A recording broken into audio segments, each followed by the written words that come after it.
welcome to Gate TV for the third series of Unlocking the Gate. And this is an incredibly special series because our interviewees have come on board to talk to us to celebrate our 125th birthday. Yeah, that's right. This year, Margate is celebrating a substantial landmark. So to kickstart the series, we had to speak to one of the club's most successful managers of all time. And that is, of course, Chris Kinnear. Chris, thank you so much for giving up your time to have a chat with us. And my first question, it's quite a big question, I suppose. I just wanted to ask you, what does Margate Football Club mean to you? We had a great time there. It was just fun. There wasn't a lot of pressure as such, and we just got on with it. We were underdogs every time we played, I think. And I think the biggest shock was everybody else in the league when we got promoted into the conference, national. Yeah, that is such a huge achievement. Is that one of the ones that you look back on as your time? Because you had 2 spells as manager, which were discussed. But is that one of the biggest highlights for you, taking the club into the National League? Oh, definitely. I mean, we had a great game against Fulham in the FA Cup as well. So, I mean, I can only remember the good times. It seemed that we only had good times there. Unfortunately, when the council didn't allow us to build and push on with the ground, and then we started ground sharing. That was the only negative part of it. But while we were at Margate, at Hartsdown, it was absolutely marvellous. And to be fair, all the players bought into it as well, and they made it like a family. And it's not an easy thing to do, to build that camaraderie. And as I say, you're held in such high regard by supporters all these years on. What are the kind of immediate highlights that come to mind when you think of those match days when you were manager going down to Hartsdown Park? What would you think were those unique factors that made it such a successful blend? I mean, well, we knew everybody. After the game, we'd go in the bar, and Tam would cook us some lovely meals there. And as I say, the directors would just join in with the players. It was just a joy. It wasn't the greatest ground. I mean, if they'd have let us or let Keith move on and build it as a stadium, I'm sure the club could have gone from strength to strength, but that wasn't to be. But you were there, and I think the players, a lot of them stayed quite a while. They felt appreciated, which doesn't happen at a lot of places. I think that's something even to this day, actually, that manager Jay Saunders talks about. Like the fans really do support the players and the staff, and that is quite special. What's also quite special and very, very unique is a manager being at a club for a long spell. And obviously you were appointed manager for the first time back in 1996, and you were there for nearly 10 years. I mean, that's a proper building project there. How do you assess that first period of management that you had? Oh, great. As I say, we went there, didn't know what to expect, to be totally honest with you. My life had changed a little bit, and I'd had a little bit of a break. And I'd done a bit of scouting for Wolves for 2 or 3 years with Mick McCarthy. And as we so happened, we got promoted from the Championship into the Premiership at the time. So, but it wasn't the same scouting, and I just got that itchy feet again. And it just so happened that for some reason I got chatting to Keith, and then I came up, met a couple of times, and just thought, well, we'll have a good time. It wasn't just me. I mean, Sue enjoyed it as well. There was directors, and a lot of their wives were involved, and the secretary and his wife were involved. It was just a joy, really. It was. It wasn't like a football club. It was like a social club. But once they went on the pitch, they were competitive, and that was probably the difference between us and everybody else. They had a hunger, the players, and we wouldn't have it any other way.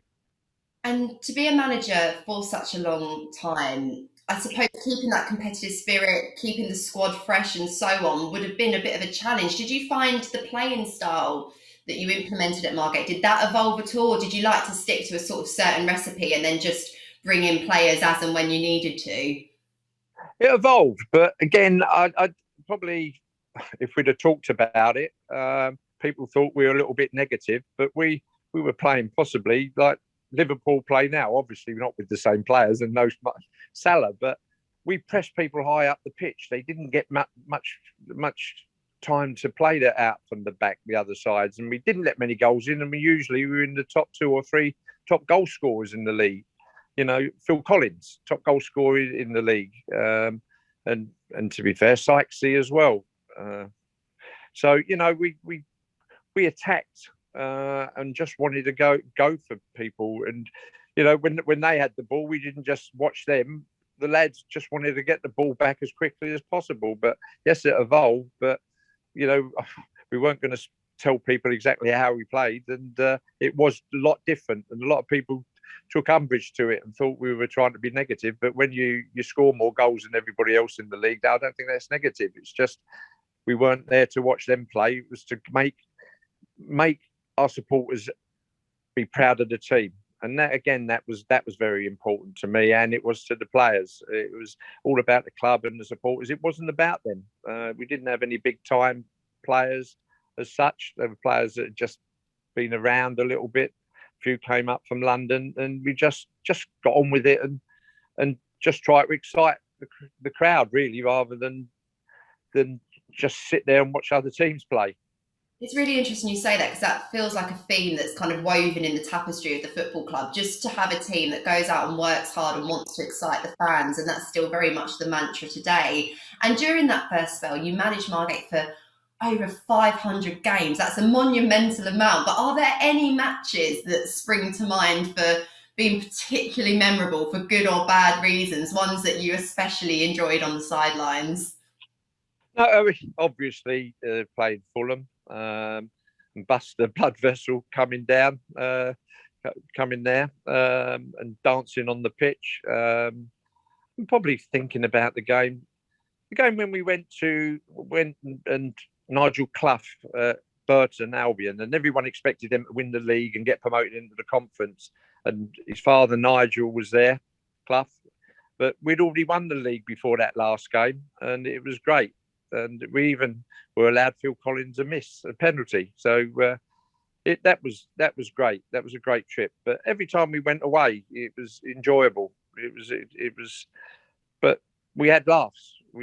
So I mean, fortunately, we had Ian O'Connell and Elliot Martin, who were probably 2 of the funniest people in football at the time. And it's serious. At half time, there was a bit of screaming and shouting, and people really wanted to do well after the game.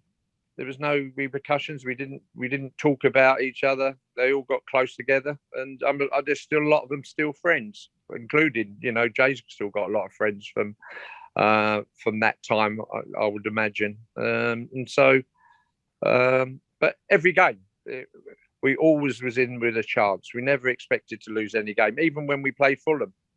You know, it was Kevin Keegan was director of football. I think, was it Butch Wilkins was manager and Al Fayed was chairman, and we still gave it a good go.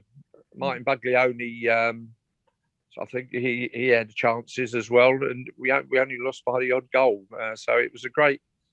That's the way we played, and every game I expected, and the players did. And as I say, you can't really pick out games because every game seemed to be a really important one, because we were always trying to win something. We won so many cups as well. Again, I lost track of them, to be honest. I think we won most things apart from the trophy. It's a cliche, but it was just a great time. It really was a great time.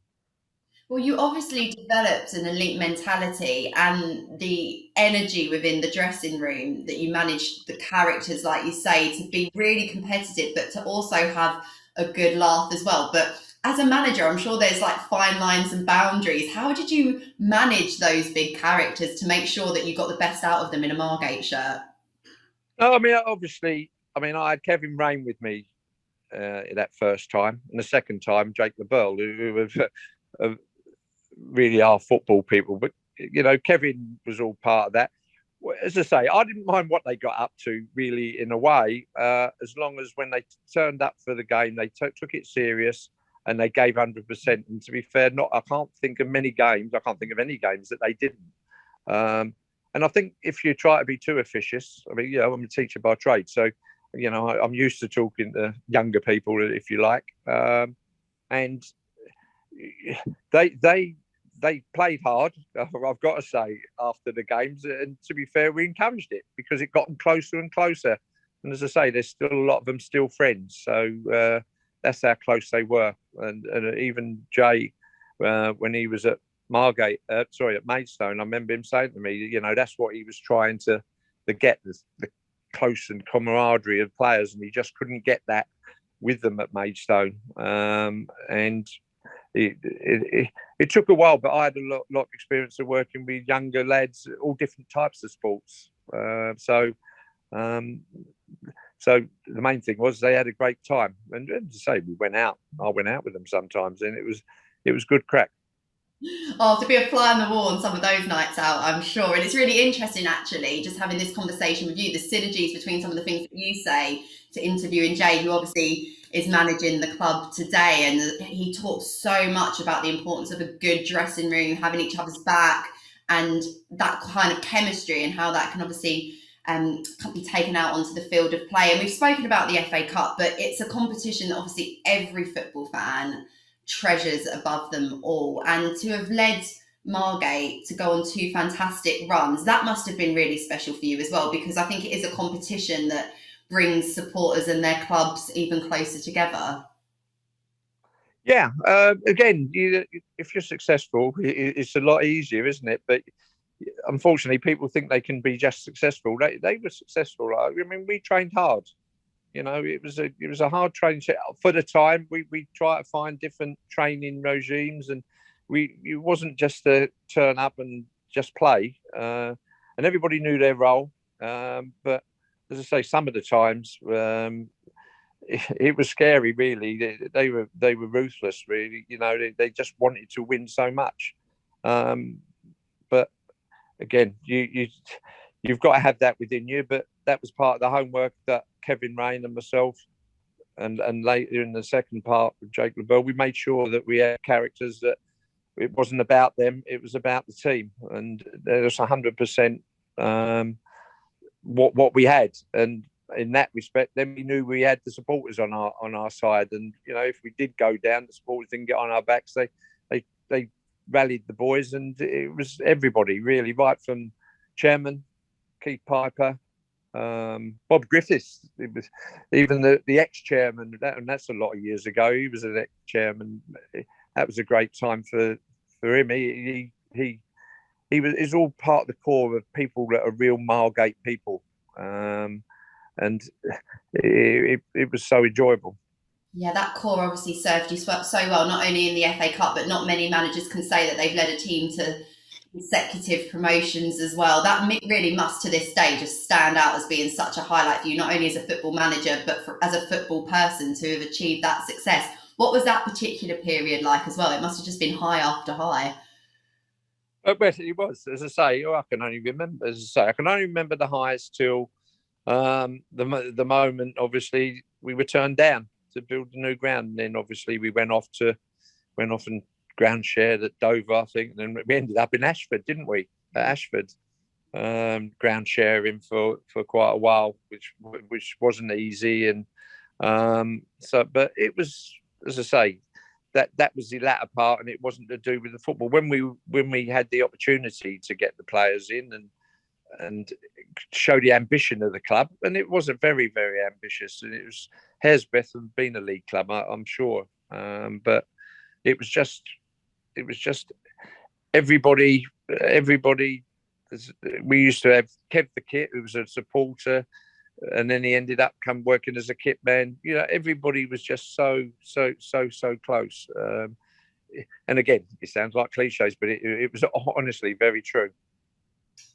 Yeah, definitely. And I think one of the other questions I wanted to lead on was obviously from that time in the 2000s to now, the game feels like it's evolved so much. What are the biggest changes that you have observed as a non-league manager in the way the game has evolved itself since then?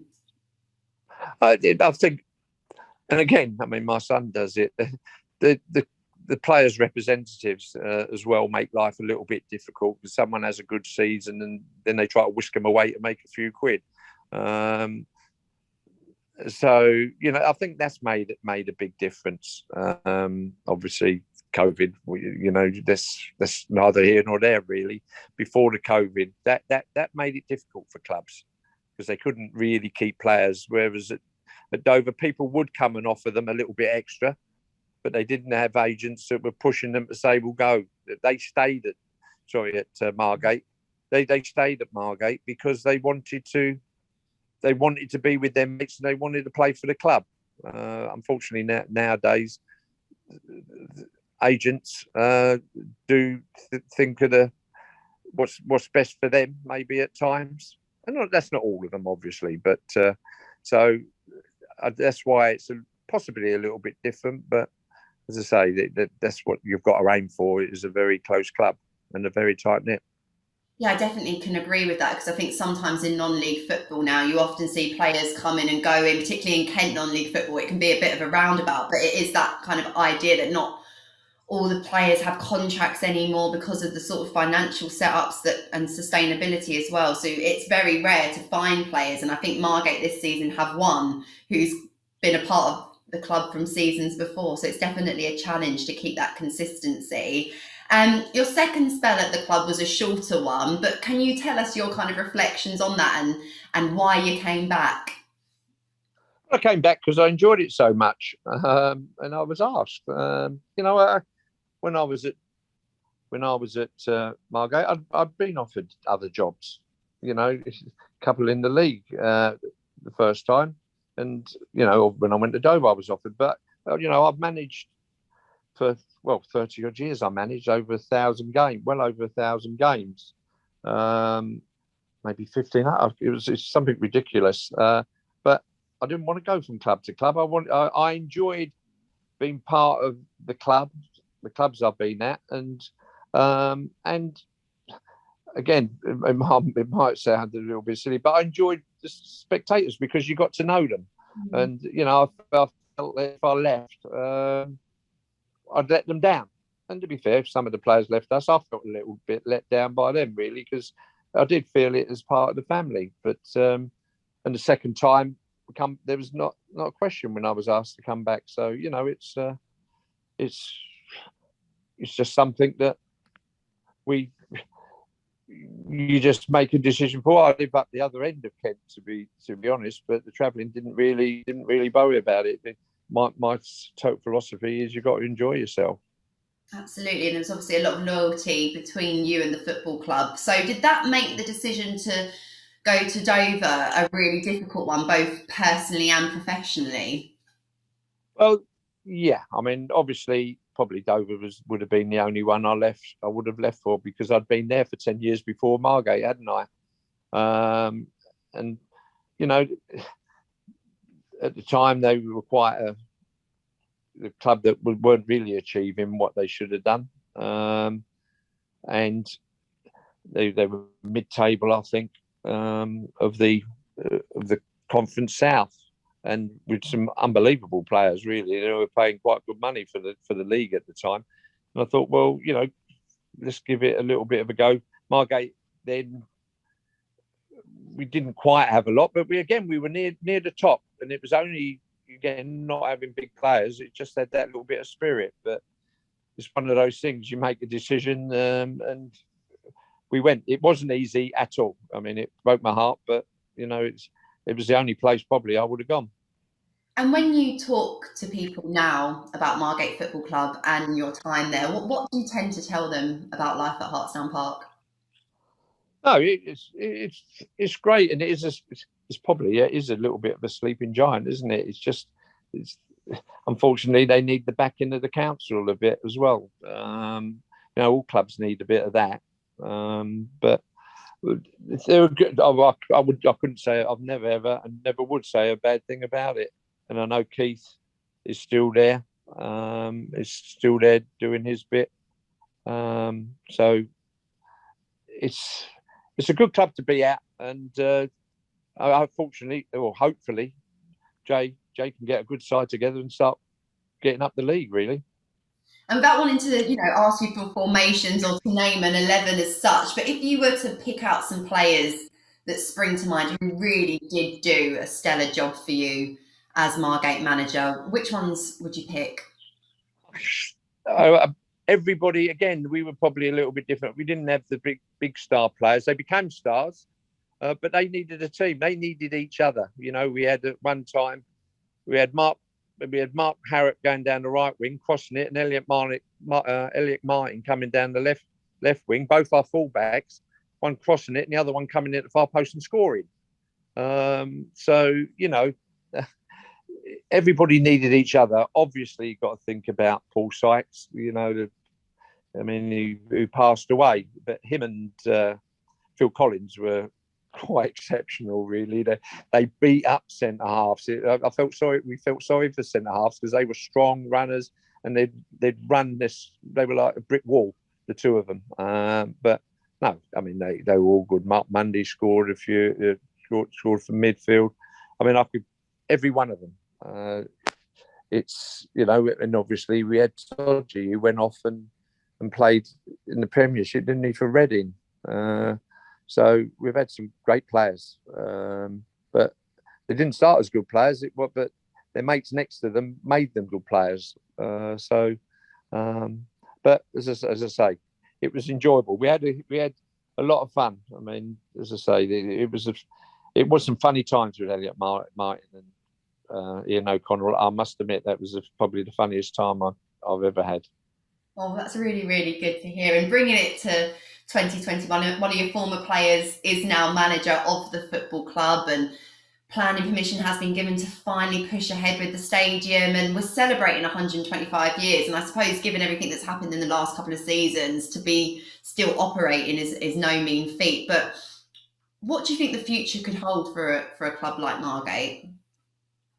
No, well, as I say, there's no reason why it can't be definitely in the conference national. As I say, it's a big area in some respects, and there's a lot of football people there that people want to go and see a successful side. And again, they know how to run a club if financially they can afford it. But again, it is down to finances. It is down to supporters coming and supporting them. But it could be exciting times for them in the future, and please may that happen. Well, we certainly hope so. And Chris, thank you so much for kickstarting this series. Like I say, celebrating 125 years, especially after the last couple of seasons of stop-start football. It feels like a real privilege. And I know we will be welcoming you to Hartsdown Park soon to catch a game whenever you're available. I know supporters will be thrilled to see you there. Yeah, I'm looking forward to it. As I say, obviously with the COVID, it's not being able to do anything really. And I'm just about to pack up the school. I'm going to take retirement soon, so I'll have a bit more time to concentrate on football rather than the last 2 years. So it might pop down a few times. It would be great to see some old faces, some very old faces in some cases. Well, you're going to be very, very welcome anytime. And like I say, thank you so much for joining us for this episode. No, thanks very much, and hope it all goes well. Thank you very much for being in touch. No worries. And if you want to subscribe to Gate TV, make sure you just click below, leave some comments as well. Let us know what you think of this interview and who you would like to see interviewed next in this series of Unlocking the Gate. Until next time, take good care.